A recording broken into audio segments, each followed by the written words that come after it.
Have you ever thought about the connection between terrorism and drugs and alcohol? I bet you haven't.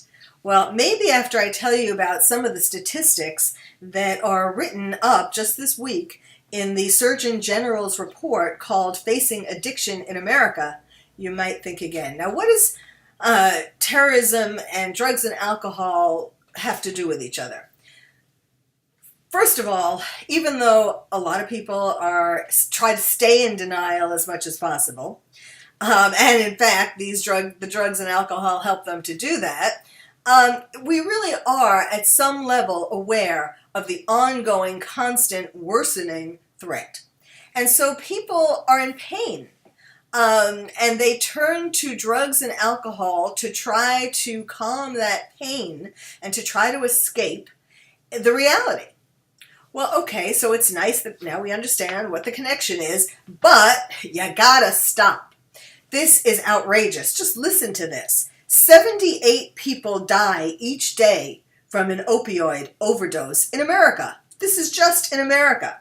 And there are over 20 million people who have a substance use disorder here. And yet, only 1 in 10 are getting treatment. Now, that's a pretty scary statistic.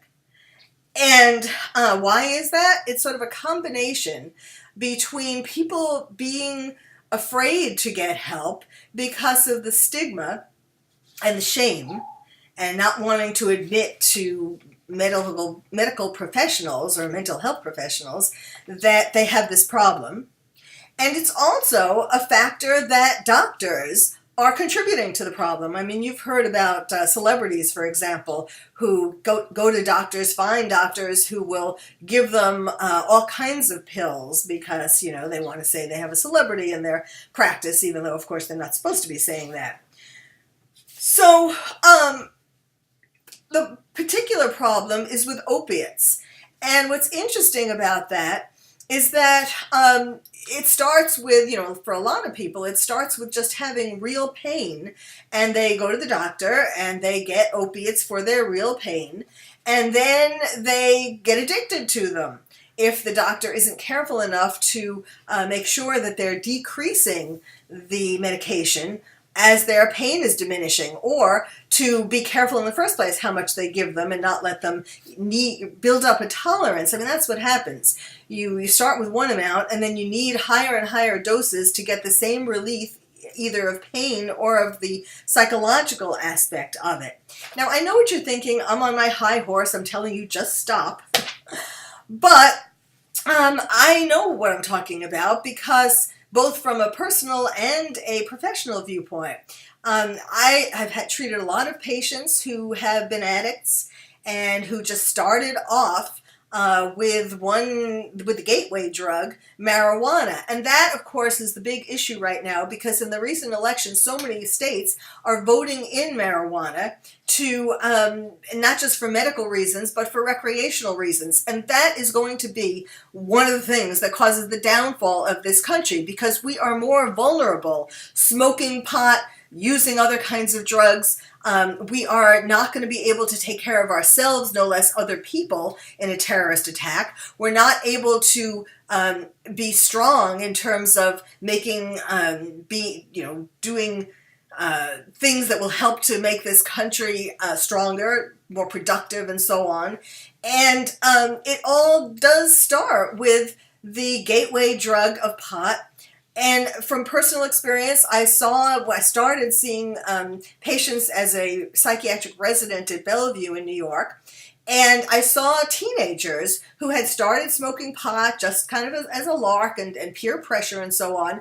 And then they started using it more and more. And lo and behold, aside from all the things that normally happen, like decreased ambition and more apathy and things like that, they also all of a sudden discovered that they had a genetic predisposition to a psychosis like schizophrenia or manic depressive illness, which is also called bipolar, because they didn't know that Uncle Charlie back in the day was diagnosed as schizophrenic. And marijuana brings out latent genetic predispositions to psychosis. So all of a sudden, these kids who had bright futures ahead of them got stopped dead in their tracks because they became psychotic.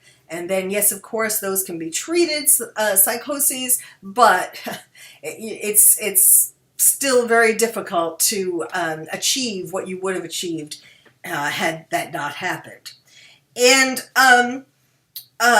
the other thing that on a personal level, when I was in college, I saw lots of people around me doing all kinds of drugs, and I never participated. And I have to admit, I looked down on people like that, like, what are you doing?